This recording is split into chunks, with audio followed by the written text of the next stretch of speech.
Hola y bienvenidos a el video número 149.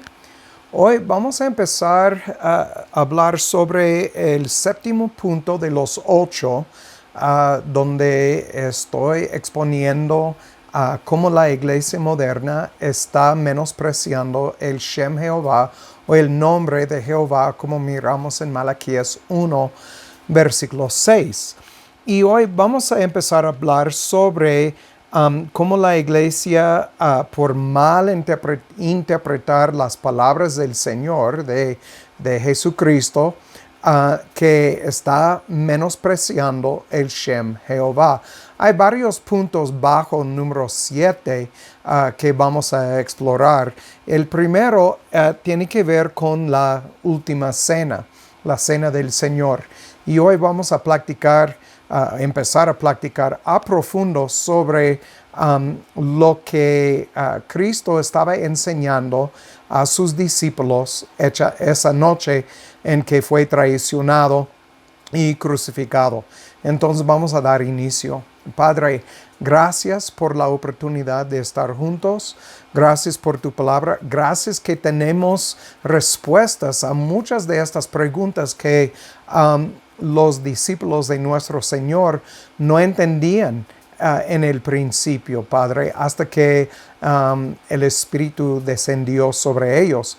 Y Padre, te damos gracias por tu promesa de poner tu Espíritu en tu gente y así mostrar a tu gente lo que es la verdad y, más importante, ayudarles a caminar en la verdad, en el camino estrecho, ver tu palabra tal como es y andar en obediencia como Juan nos escribió, que es la definición de ágape. Y te damos gracias por eso también. Y sobre todo por la cruz, porque sin la obra de Cristo, obviamente, estuviéramos en el mismo lugar que los que vivieron en el tiempo del diluvio, destinados a la muerte y separados de ti para toda la eternidad. Entonces, gracias, Padre. Guíanos ahora en el estudio de tu palabra. En el nombre de Cristo.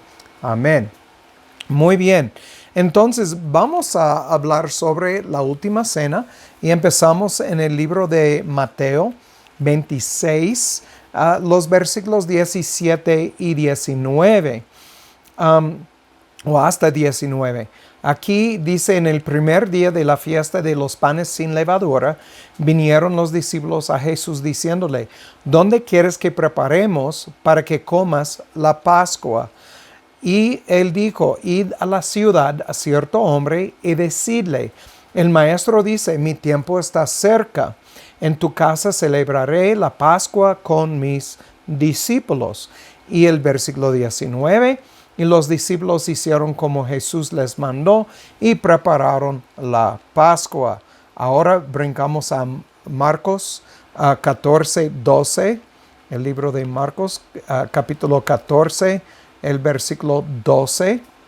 Y aquí nos dice: y el primer día de los panes sin levadura, cuando sacrificaban la Pascua, sus discípulos le dijeron: ¿dónde quieres que vayamos y preparemos para que comas la Pascua?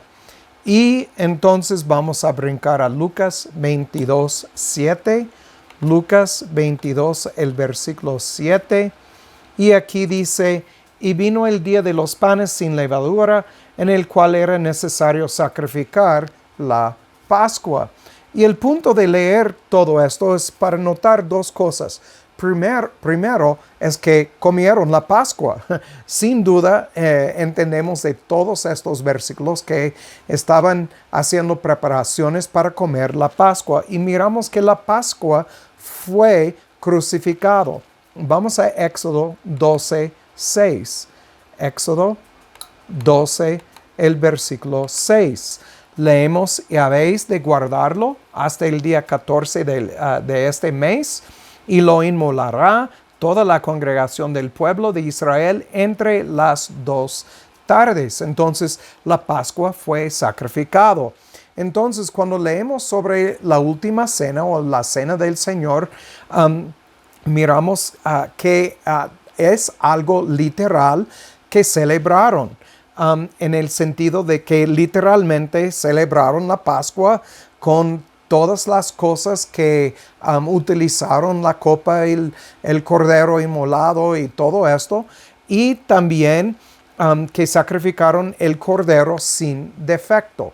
Este es obvio, pero más importante en estos versículos es lo espiritual, porque todo lo que el Señor dijo en la última cena apuntaba a algo espiritual y que probablemente en el momento los discípulos no lo entendían, porque todavía estaban viviendo bajo el antiguo pacto. Entonces vamos a Juan 14, 26. Juan 14, 26. Aquí nos dice 14:26, mas el Consolador, el Espíritu Santo, a quien el Padre enviará en mi nombre, Él os enseñará todas las cosas y os recordará todo lo que yo os he dicho. Entonces, por lo que Juan escribió aquí, que Cristo dijo, podemos entender que ellos no estaban pensando en lo espiritual de la ocasión que estaban celebrando. Probablemente toda su vida habían celebrado la Pascua, pero esa noche fue algo diferente. Vamos a Juan 16, 12. Juan 16, el versículo 12. Dice Cristo: aún tengo muchas cosas que deciros, mas ahora no las podéis llevar. Entonces, obviamente, no estaban preparados para todo lo que significaba este Pascua. Entonces, es lo que vamos a investigar un poquito más, bueno, tal vez mucho más en las próximas semanas.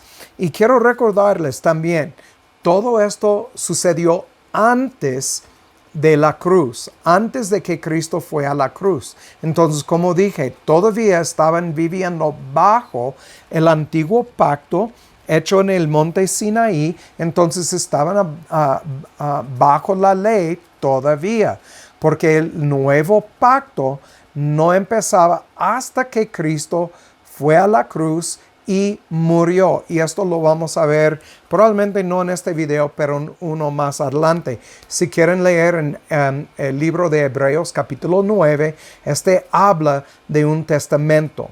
Entonces, pero vamos a ver esto en unas semanas. Entonces, no fuera posible en el momento para los discípulos entender todas las palabras de Cristo cuando Él dijo: este pan representa mi cuerpo y este es mi sangre. Ellos, me imagino que estaban mirándole y pensando: ok, ¿qué quiere decir? Y lo sabemos porque después de la crucifixión, aparte de los versículos que hemos visto ya en Juan 14 y Juan 16, en Juan 21 miramos que ellos regresaron a su vida anterior, antes de la crucifixión, antes de Cristo. Entonces vamos a Juan 21, 1 al 12. 21, 1 al 12. Dice, habla de cuando Cristo se apareció a sus discípulos. Después de estas cosas, Jesús se manifestó otra vez a sus discípulos junto al mar de Tiberias, y se manifestó de esta manera. Estaban juntos Simón Pedro, Tomás, llamado el Dídimo, Nataniel de Caná de Galilea, y los hijos de Zebedeo y otros dos de sus discípulos. Simón Pedro les dijo: a pescar voy. Entonces es obvio que todavía no entendían todo lo que había pasado en la última cena, el día que Cristo fue crucificado y su resurrección. Todavía no habían procesado todo esto para entenderlo como miramos en 14:26, Cristo dijo que el Espíritu tiene que venir para revelar estas cosas. Y Cristo dijo, todavía hay muchas cosas que necesito explicar, pero ahora no es el tiempo, no van a entender. Entonces, dice en el versículo 3, a pescar voy. Ellos le dijeron, nosotros también vamos contigo. Fueron. Y luego entraron en una barca y aquella noche no pescaron nada. Y al amanecer Jesús se puso a la ribera, mas los discípulos no sabían que era Jesús. Entonces Jesús les dijo, hijitos, ¿tenéis algo de comer? Le respondieron, no. Y él les dijo, echad la red a la derecha de la barca y hallaréis. Entonces la echaron y ya no la podían sacar por la multitud de peces. Yo no puedo imaginar lo que estaban pensando en este momento, pero creo que en este momento las piezas de la rompecabezas estaban ya empezando a juntarse. Entonces, dice en 7, entonces aquel discípulo a quien Jesús amaba, Juan, dijo a Pedro, es el Señor. Y cuando Simón Pedro oyó que era el Señor, se ciñó su ropa porque estaba desnudo y se echó al mar. Y los otros discípulos vinieron en una barca porque no estaban lejos de tierra, sino como a 200 codos, trayendo la red con los peces. Y cuando llegaron a la tierra, vieron brasas puestas y una pez sobre ellas y pan. Y Jesús les dijo, traed de los peces que pescasteis ahora. Simón Pedro subió, trajo la red a tierra lleno de grandes peces, 153, y siendo tantos, la red no se rompió. Jesús les dijo, venid, comed. Escuchan estas palabras, venid, comed. Es como dijo en la Santa Cena. Y ninguno de los discípulos osaba preguntarle, ¿tú quién eres? Sabiendo que era el Señor. Entonces, por todo esto que acabamos de leer, entendemos que los discípulos en la noche que Cristo fue traicionado, en la noche que celebraron la Pascua, que no entendían lo que iba a suceder, ni el significado espiritual. Entonces no fuera posible para ellos en el momento entender todas esas cosas. Entonces no sabían, no entendían que el Señor hablaba de algo espiritual en la noche que fue traicionado. Entonces, por eso cuando estaban celebrando la Pascua, para ellos era cualquier Pascua como antes.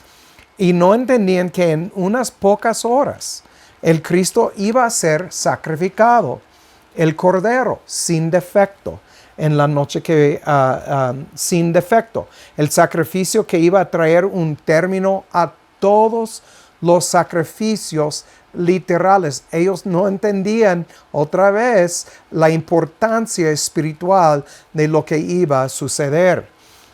El Cordero fue sacrificado para satisfacer la ley. Y llevar todas las iniquidades de su gente una vez para siempre.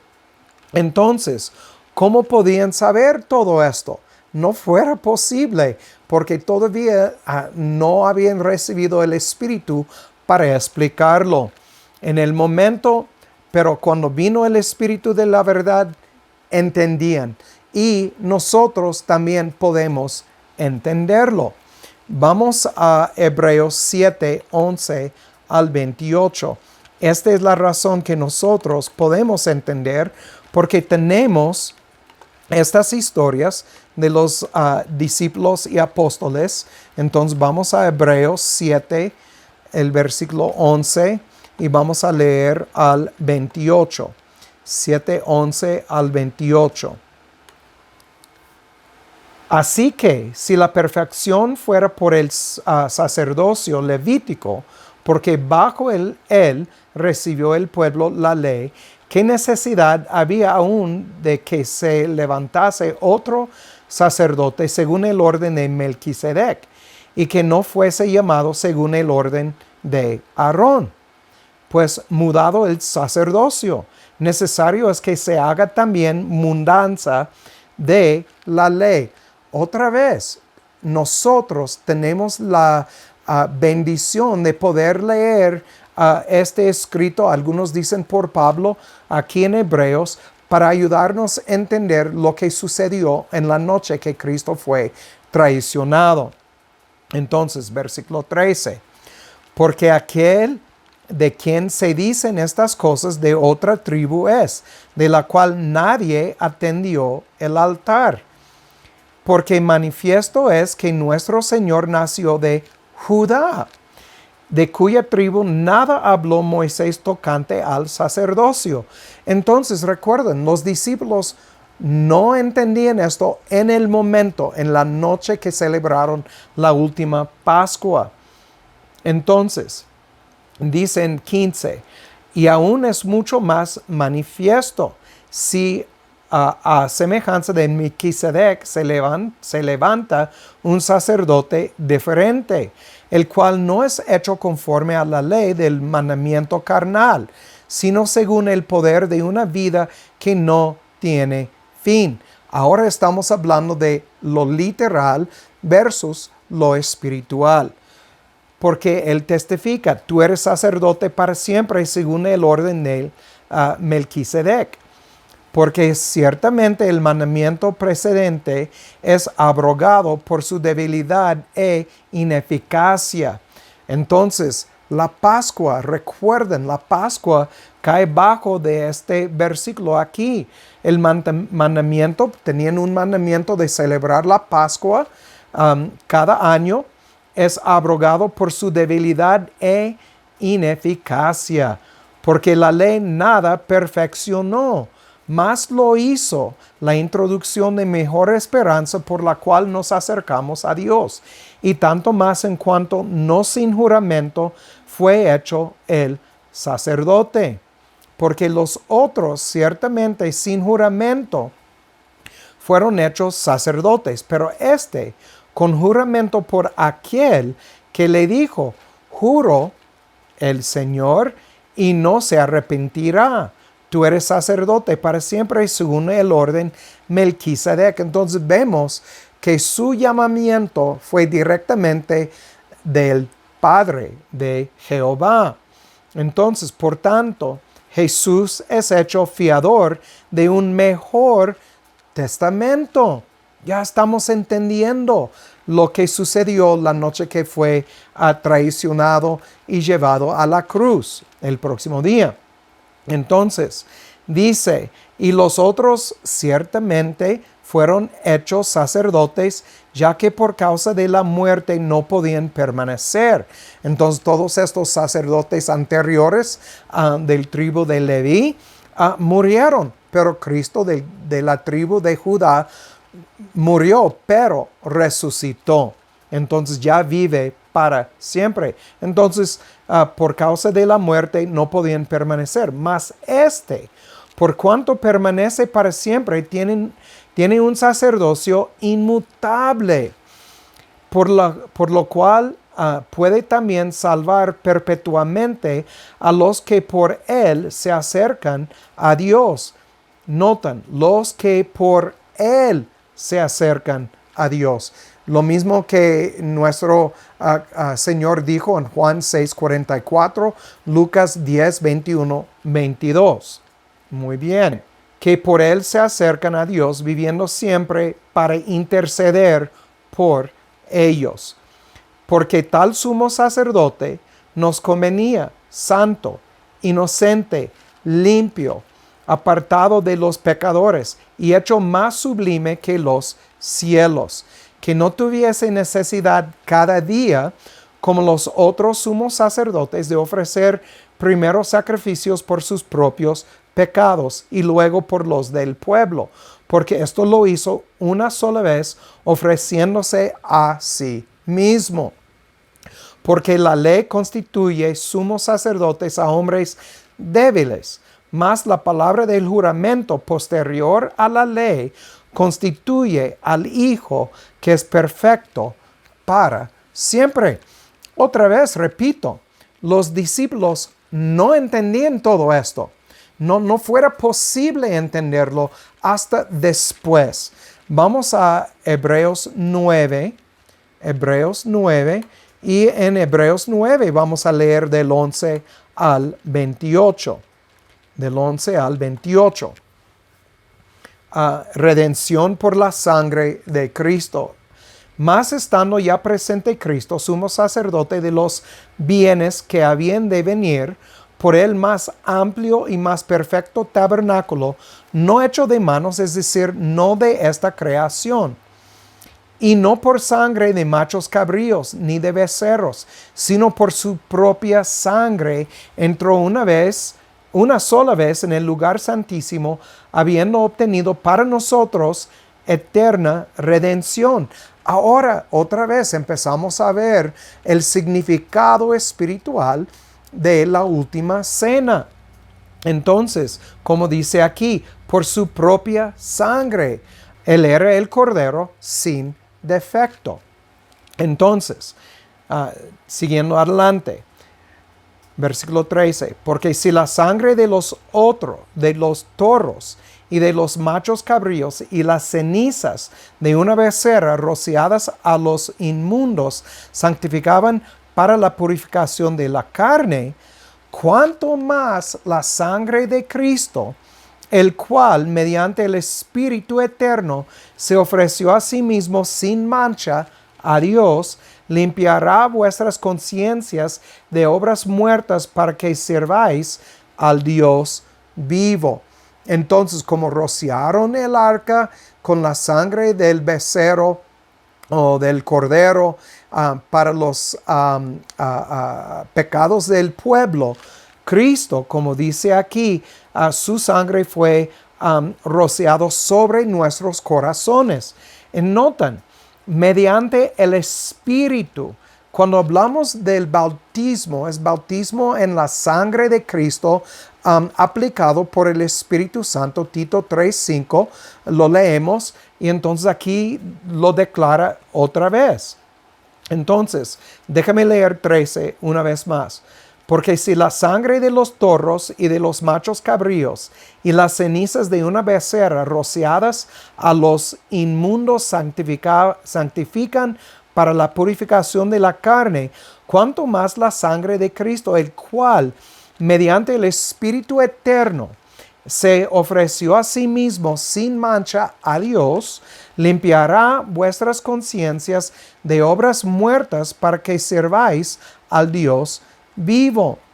Y por causa de esto, Él es mediador del Nuevo Testamento, para que interviniendo muerte para la redención de la transgresión que había bajo el primer testamento, los llamados reciben la promesa de la herencia eterna. No voy a explicar mucho sobre esto ahorita, porque vamos a hablar en otro video más adelante. Pero miramos aquí, Él es mediador del Nuevo Testamento. Nota en versículo 16. Porque donde hay testamento, necesario es que intervenga muerte del testador. Entonces, de Cristo. ¿Quién hizo el primer testamento en el monte Sinaí, el antiguo pacto? Pues Jehová. Y aquí tenemos Jehová en la carne, Cristo, y dice, necesario es que intervenga muerte del testador, porque el testamento con la muerte es confirmado. De otra manera, no tiene validez, entre tanto que el testador vive. Entonces, Cristo tuvo que morir. Entonces, 17.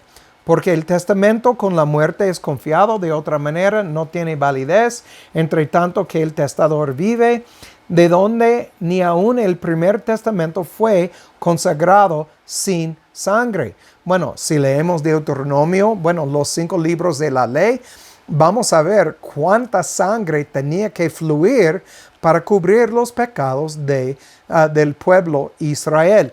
Y solamente para el pueblo Israel. Notan esto, es muy importante. La sangre de Cristo fue derramada para su pueblo, no para todos los individuos. Otra vez miramos que este es solamente para la familia de Cristo, la esposa de Cristo.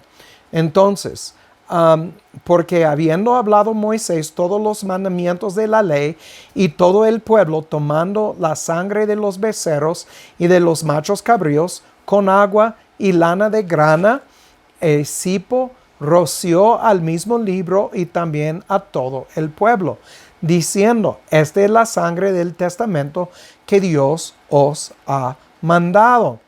Además de esto, roció también con sangre el tabernáculo. ¿Cuál es el tabernáculo hoy en día? ¿No es nuestro corazón? ¿Somos el tabernáculo de Dios? Entonces la sangre de Cristo, ya otra vez, repito, empezamos a ver la importancia, el significado de la última cena, de la Pascua, lo literal, y miramos el significado espiritual. Entonces, dice: roció también con sangre el tabernáculo y todos los vasos del ministerio. Y casi todo es purificado según la ley con sangre. Y sin derramamiento de sangre no hay remisión. Fue pues necesario que las figuras de las cosas celestiales fuesen purificadas con estas cosas, pero las cosas celestiales mismas con mejores sacrificios que estos, porque no entró Cristo en el santuario hecho de mano, figura del verdadero, sino en el mismo cielo para presentarse ahora por nosotros en la presencia de Jehová Dios, y no para ofrecerse muchas veces a sí mismo, como entra el sumo sacerdote en el lugar santísimo cada año con sangre ajena. 26. De otra manera, le hubiera sido necesario padecer muchas veces desde el principio del mundo. Pero ahora, en la consumación de los siglos, se presentó una sola vez por el sacrificio de sí mismo para quitar el pecado. ¿Ustedes creen que los discípulos entendían todo esto esa noche en el aposento alto cuando estaban celebrando la Pascua? No entendían todo esto todavía.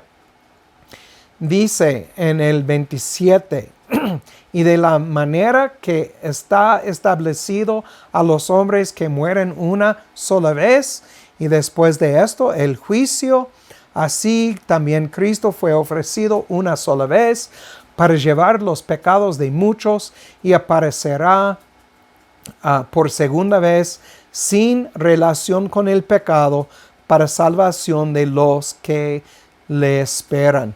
Entonces, cuando hablamos por segunda vez, hablamos de su parousia, su venida literal al fin del tiempo. Entonces, vamos a terminar aquí. La semana próxima vamos a seguir adelante leyendo en el libro de Hebreos, en el capítulo 10, del 1 al 18. Entonces, por mientras es todo. El que tiene oído para oír, que oiga, y que Dios haga su voluntad en sus vidas. Chao.